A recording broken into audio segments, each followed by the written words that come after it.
O outono chegou com dias lindos, incríveis, deliciosos, mas também causando preocupação principalmente nos pais e responsáveis dos pequenos.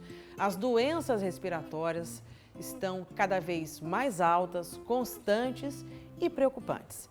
E para falar sobre esse assunto, nós convidamos a doutora Mércia Mussi, que é pediatra. Vai falar um pouquinho, claro, das crianças, mas que também vai fazer lembrar algumas coisas para os adultos, né? Que vale para a criança e que vale para os mais velhos também. Mércia, obrigada pela sua participação, pela sua vinda aqui. Por nada, Paulo. É um prazer estar aqui hoje. Quero extrair o máximo de informações de você, porque sou mãe de 2. Sim. E a gente está vendo que muitos pais estão preocupados com essa situação. Doenças respiratórias estão tirando a paz, né, de nós. E aí, fala um pouquinho pra gente quais são as maiores queixas que você tem recebido no seu consultório. Então, Paula, nessa época do ano, o outono, o que acontece? Há mudanças bruscas de temperatura, o tempo fica mais seco e isso ajuda os vírus a se propagarem. E o que acontece com as crianças? O que acontece com nós adultos com essa mudança? A gente fica mais suscetível às doenças respiratórias, tipo resfriados, gripes e algumas mais complicadas, como pneumonia, bronquiolite. Quais são os sintomas desse? O que deve alertar a gente?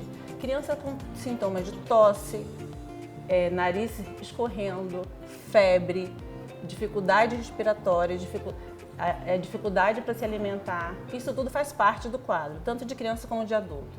O que a gente nota é que as crianças, como eles são menores, e principalmente os bebês, eles têm menor imunidade, o vírus ele acaba fazendo um estrago um pouco maior.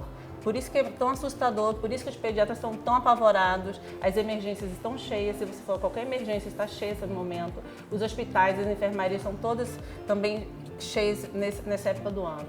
É isso que está acontecendo, né, na cidade e no Brasil todo, como um todo. É uma realidade nacional, né? E aí vamos falar um pouquinho então, já que você já apontou pra gente quais são os maiores sintomas, até mesmo para os pais ficarem mais atentos, vamos falar um pouquinho de que forma a gente pode estar evitando crianças e adultos para poder não se expor a esses vírus. O que eu costumo orientar os pais dos meus pequenos, dos meus pacientes, é que evite lugares aglomerados. Tipo, levar bebê a igrejas, a shoppings. Isso é até uma preocupação entre os militares, né, que ficam aquartelados. Por isso que a gente fica com mais propensão a pegar essas doenças. Então, a gente deve evitar, nesse momento, se quer levar a criança para se distrair, leva a um lugar aberto, a um parque, a um jardim, a um lugar mais aberto. Então, evitar lugar aglomerado, evitar levar as crianças que estão com sintomas respiratórios.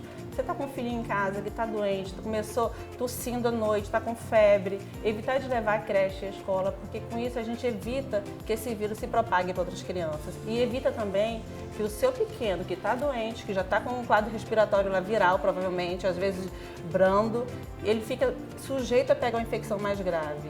Então, a gente tem que pensar em todos esses detalhes, né? Então, deixar a criança em casa quando tiver com sintomas de doença, tosse, febre, secreção no nasal, espirrando. Isso aí a gente tem que pensar nisso, tentar poupar eles, que também a gente poupa as outras crianças, né? E uma coisa importante também, Paula, é que essa época do ano, como a gente vê um período pós-pandemia, onde a imunização às vezes ficou com alguma deficiência, a gente tem que tentar ficar atento ao cartão vacinal e fazer as vacinas que são indicadas pela Sociedade Brasileira de Pediatria e pelo Ministério da Saúde. É importante essa sua ressalva. Agora, falando essa pegada de pandemia, a impressão que a gente tem é que esse pós-pandemia, alguns outros vírus, né, depois que deu o fim na pandemia da Covid-19, os outros vírus começaram a surgir mais ou eles já existiam? Não, já existiam. Na realidade, o que a gente teve o ano passado, a gente viu esse ano passado, está vendo esse ano, é que algumas crianças elas estão complicando mais nas pneumonias bacterianas. E essas pneumonias antes eram pneumonias mais simples, com menor gravidade, e agora elas vêm acompanhadas de derrame pleural. A criança tem que drenar o tórax, quer colocar um dreninho no pulmão para poder tirar o pus, ou fazer decorticação, que é lavar aquele pulmão, operar aquele pulmão. E a gente vê esse comportamento ano passado e esse ano também de forma muito assustadora. E é uma coisa que é incidência nacional.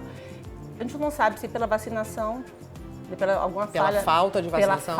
Pela falha no calendário. A gente não sabe se mutação também, pelo isolamento, né, pela pós-pandemia. Assim, na realidade, o que a gente percebe é que a incidência está muito alta e isso é uma coisa que está assustando, né? E até pelo índice de óbito em crianças, né? Que é uma coisa que assusta muito. Né? Parece, às vezes a gente fala índice de óbito em crianças, é uma coisa que marca, porque você criança, não é, né? Aquilo, às vezes é o filho único daquela família, é uma criança de 2 irmãos e é uma coisa que assusta mesmo.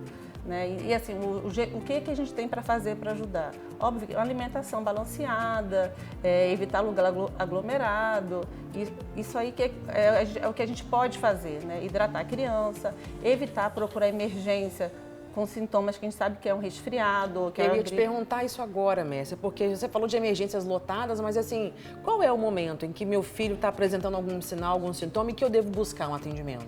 O que eu oriento? Começou com sintomas gripais, está com dúvida, você procura um pediatra da confiança ou um pediatra da rede ambulatorial. Evitar levar as grandes emergências, porque ali provavelmente você vai ter contato com vírus e bactérias de crianças com doenças mais graves. Então, se você consegue deixar a criança em casa e esperar uma consulta, tudo bem.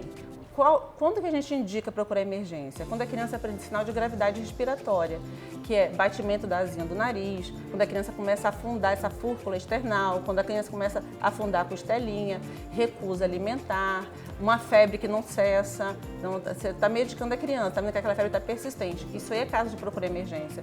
Mas casos que você sabe, começou a febre hoje, está aparecendo resfriado, tenta marcar a consulta, tenta levar um pediatra para orientar e evitar a automedicação, né? O que a gente vê muito nessa época do ano? Até adultos, nós mesmos, a gente começa com resfriado, a gente, estou com sinusite, eu tomo antibiótico. E isso é desnecessário muitas vezes, porque você acaba selecionando bactérias, você acaba até prejudicando o tratamento de algumas doenças. Então, a automedicação para criança, para adulto não é indicado, o importante mesmo é você buscar um atendimento médico. Então, Mércia, eu acho que a gente esclareceu muitas coisas aqui, né? Até mesmo para acalmar um pouco os pais que estão preocupados.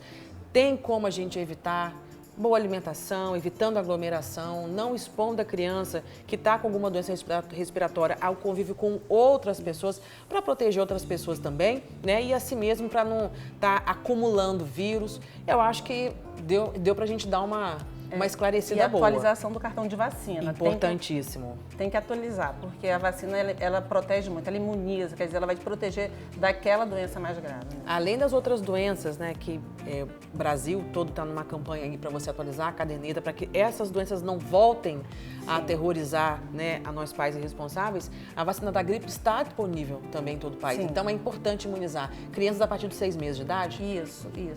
Primeira vacina, ele vai tomar 2 doses com intervalo de 1 mês e a partir daí anualmente 1 dose a cada campanha. 1 dose anualmente, como nós adultos. Ainda tem a bivalente, são vacinas diferentes. Diferentes, ainda tem a bivalente, que é a vacina distinta da gripe. Então é isso, vamos colocar a caderneta vacinal em dia. Mércia, obrigada mais uma vez. Por nada, Paulinho. Pelas informações, pelos esclarecimentos. Até um próximo bate-papo, hein? Pode deixar.